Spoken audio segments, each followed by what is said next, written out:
Bonjour à tous, bienvenue sur M6. Donc toujours dans le contexte de l'animation avec des contraintes, je vais en profiter pour vous faire une petite démonstration pour l'ouverture et la fermeture des fenêtres, parce que récemment j'ai eu une demande à ce sujet-là par rapport à la version 2.79 de Blender, mais je vais la faire aussi par rapport à la 2.81, de manière très simple. Vous allez voir, c'est très facile d'animer comme ceci des portes, de les ouvrir de différentes façons, et surtout lorsque l'on modélise une maison, il peut y avoir des fenêtres dans tous les sens par rapport à la scène.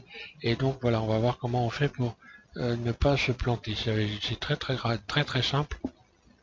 Je vais repasser sur un autre blind et je vous explique ça. Voilà, donc je vais juste partir d'un simple cube. Je vais ajouter un cube.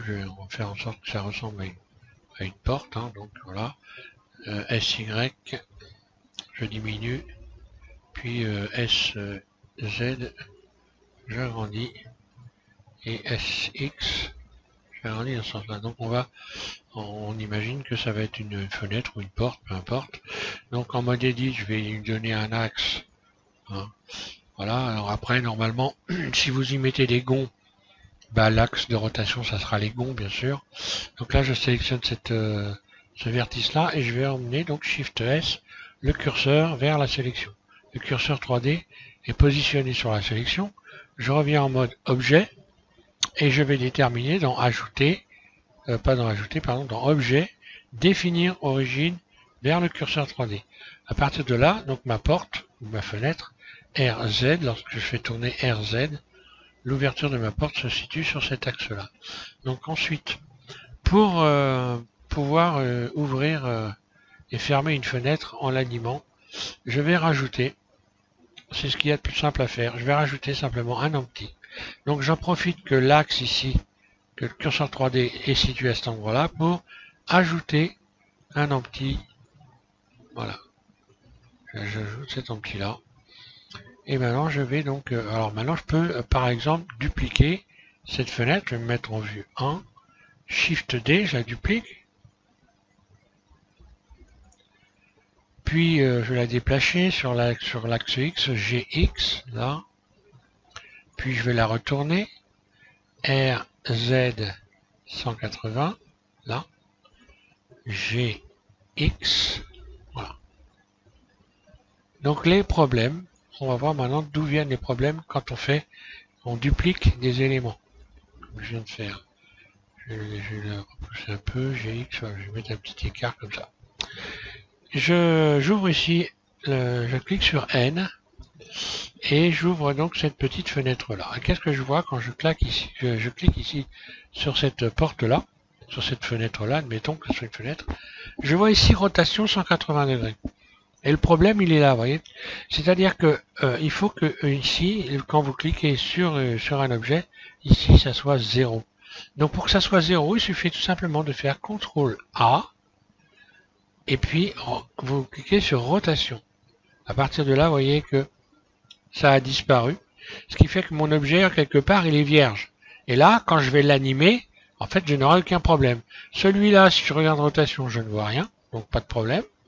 Donc, je vais commencer par faire en sorte que cet objet copie la rotation de l'empty. Donc, je vais ici dans les contraintes. Je lui dis copier la rotation, copier rotation. Sur l'axe Z, d'accord, donc l'axe Z, celui qui va vers le ciel, celui qui est au centre, et donc de l'empty, là. Maintenant, si j'attrape l'empty et que je fais une rotation RZ, voilà, ça tourne complètement. Je libère en faisant un clic droit. Donc maintenant, je vais pouvoir contraindre l'empty à ne pas dépasser un certain degré de rotation. Donc je vais ici dans contrainte, et là, je vais limiter la rotation de l'empty, donc il est sélectionné, et là je clique sur limiter, sur l'axe Z, ici à, on va dire, 120 degrés par exemple, l'ouverture d'une fenêtre, 110, 120 degrés. Maintenant, lorsque je vais attraper ici mon empty, que je fais RZ, j'ouvre bien, et ça se bloque. Pour ce qui est de la deuxième partie de notre fenêtre, eh bien je vais aller lui rajouter également une contrainte de copier la rotation de en petit, donc voilà, sur l'axe Z et inversé. Ce qui fait que là, si j'attrape RZ, voilà. Très simple. Donc maintenant, si je voulais que ma porte s'ouvre de l'autre côté, je voulais que mes fenêtres s'ouvrent de l'autre côté, c'est simple. Je vais faire exactement, je sélectionne mon empty, enfin je sélectionne, pardon, ma fenêtre ici. Là, je vais faire inverser, et celle-là, je vais décocher inverser. Là, je fais R, Z, et voilà, et ça s'ouvre de l'autre côté. Voilà, quand ça alors, après, on peut utiliser ici, hein, voilà, ici les valeurs qui sont là. Donc, si je dépasse la valeur, bah, ça revient, ça referme la fenêtre. Donc, voilà, moi, ma valeur, c'est 120. Alors, là, ça tolère, il y a un seuil de tolérance, mais voilà. Et quand je fais ça, si je clique ici, je change la valeur 0, je reviens à la fermeture. Ça se referme. Voilà. Donc, à partir de là, je peux parfaitement mettre des clés d'animation. Et si je veux renverser, ben c'est très simple. Je resélectionne ici. Je décoche inversé. Ici, je coche inversé. Et voilà. Et R, Z. Et ça s'ouvre de l'autre côté. Et je n'ai plus qu'à ici cliquer sur 0. Et si je veux rajouter, si je veux par exemple animer cette porte, ben c'est très simple. J'enclenche ici l'enregistrement. Ici, sur l'axe Z, insère une image clé. Elle vient de se positionner là. Je déplace mon curseur. Je modifie la valeur Z. Et voilà, une clé qui vient de se positionner toute seule. Et après, je peux modifier la valeur. Et revenir à 0 ici. Donc là, 0. De toute façon, en dessous de 0 ne sera pas valable. Et ça se referme. Alors maintenant, on va imaginer qu'on a une maison. Il y a plusieurs éléments sur la maison. Il y a plusieurs fenêtres. Et donc forcément, je vais avoir tendance à avoir envie de dupliquer ces deux fenêtres. Ces deux fenêtres qui sont déjà modélisées. Donc je vais faire Shift D forcément. Et puis je vais déplacer l'ensemble. J'ai par exemple sur l'axe Y, voilà, je déplace, hop là. Shift D. Je reviens en arrière, je n'ai pas sélectionné les deux. Là. Shift D et GY. Ok. Qu'est-ce qu'on voit? On voit qu'il y a les liens ici sont toujours accrochés aux éléments qui ont été dupliqués. Donc on va déjà commencer par remettre ici. Moi je me casse pas la tête, je retire et je recommence. Voilà, c'est ce qui est le plus simple. Alors ensuite c'est pareil. Là je vais faire une rotation par exemple R Z 90. Voilà. Là, j'ai une première partie, celle-là, je vais la déplacer GY. Là, je le mets là. Ce côté-là, R, j'ai la rotation Z moins 90. Non, 90, désolé. R, Z 90, voilà. OK. Et puis, je vais placer les GX. GX, je déplace. Bon, moi, je le déplace sur les axes maintenant parce que il est grand temps que tout le monde travaille avec, en évitant d'utiliser systématiquement les poignées de déplacement. Mais bon, voilà, c'est pas... Voilà. Ok, j'ajuste un petit peu avec les poignées de déplacement. Donc là, j'ai bien deux axes. Si je fais une rotation R, Z, voilà. Là, pareil, R, Z, ok. Maintenant, si j'ouvre la fenêtre ici, qu'est-ce que je vois? Lorsque je clique ici sur cette fenêtre, que je regarde en rotation, qu'est-ce que je vois? Je vois 90. Et quand je clique sur celle-là, 90 aussi, en rotation. Donc il faut que je les remette à 0. Il faut que je remette les compteurs à 0. Voilà. Donc je fais CTRL A en rotation, et on va regarder 90 a disparu, d'accord? Là par contre j'ai retiré l'enregistrement, et je vais supprimer cette image clé. Et là pareil, là je me retrouve avec le 90, CTRL A, rotation, là. Donc voilà, en quelque sorte, ici, oui, bon, d'accord. Je vais supprimer cette clé, voilà. Donc voilà, je suis là à 0 et là à 0, R, Z, ok. Donc maintenant je vais envoyer le curseur 3D qui est ici, je vais l'envoyer ici. Donc Shift S, curseur vers sélection, là.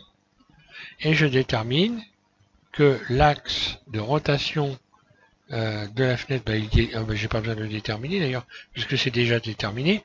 Je vais juste aller chercher un empty cette fois-ci. Voilà, un empty. Donc il se colle forcément à l'endroit où il y a le curseur 3D, donc c'est forcément là. Hein. Et je vais faire en sorte que la porte copie la rotation de l'empty. Alors cette fois-ci sur l'axe Z de l'empty, c'est lequel? C'est le numéro 1, voilà. Sur l'axe Z, si j'attrape l'empty RZ, ma porte s'ouvre, sauf qu'elle ne se coince pas. Et pour qu'elle se coince, je retourne donc donner une nouvelle contrainte à l'empty, enfin une contrainte d'ailleurs, de limiter la rotation sur l'axe Z à 110 degrés ou 120. J'ai mis 120, 110, ça me paraît pas mal pour des fenêtres. Et lorsque je fais une rotation RZ, hop, voilà, ça se bloque, pas de problème. Je sélectionne cette partie-là et je vais lui demander de copier la rotation de l'empty 1 inversé RZ, et voilà. Si je veux ouvrir mes fenêtres de l'autre côté, je sélectionne cette fenêtre-là, j'ai juste qu'à cliquer sur inverser là, je sélectionne celle-là, je désélectionne inverser, et je sélectionne ensuite mon empty RZ, et ça s'ouvre de l'autre côté au miracle. C'est bien ça, c'est bien ce que j'ai fait d'ailleurs, je sais pas si j'ai bien ce que j'ai fait. Là c'est ce côté-là, ensuite là, je décoche inversé, et là je recoche inversé. Ok, là je vais remettre à 0. Là. Oui, non. Ici c'est bon, oui. Donc normalement, ça devrait s'ouvrir de l'autre côté. RZ.